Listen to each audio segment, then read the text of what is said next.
Nasa text. DM ko bugo. Facebook ah. GM ko. Parehas kung kasi sa'yo. Uy, pag-explain na unsa man ka. Saka nag-text din ako sa sundi lang ka. Dili lagi din mo siya ako. Ganun sa text lang kay. Di ba, ko ano din mo, kanang ilan kay.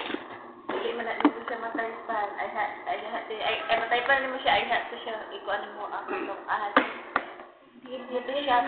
Para, kana ba? Ha? Dili ko inibul. Uy, katong gilak. Di mo siya pwede siya mataypan. Unsa di, uy. Ikaw po yung nag-friend, di ba? Sa meron itong bihay na nasa rin, ano? Text sila. Oo, anong ginakat siya? Para... Yan, ito na.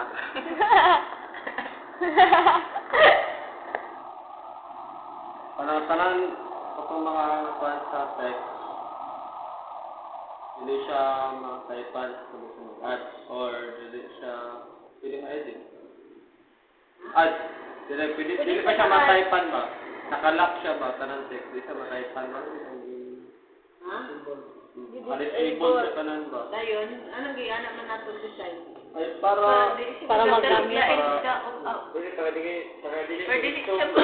Dito mag-type ka, dito ka mag-type ba? Kaya ano man, anong tayo man natin penrito? Para gamit ang katong add, edit, Para gamit ang delete.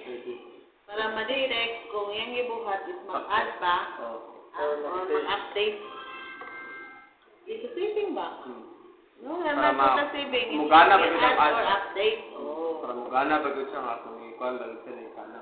Hindi, gana. Detect lang. Kasi kung hapon sa kuhan, mag-add ba or mag-update.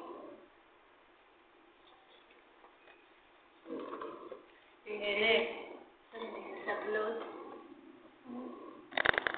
May metabo. Pag human sa form load, mag-add na.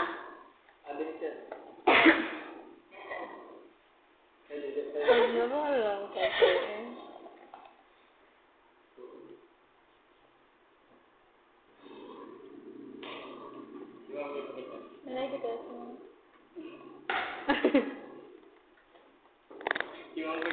Diba, sa command, sa add, Naawa. kuan. Ang mga Japan siya. Nagkuha siya o katong Uyo! Ang sa sugod sa kanang sa vlog 1 kay kuan. Sa vlog 1. Ay, ano ba? Vlog 1? Di ka dito sa kuan, dito sa ibang ganun.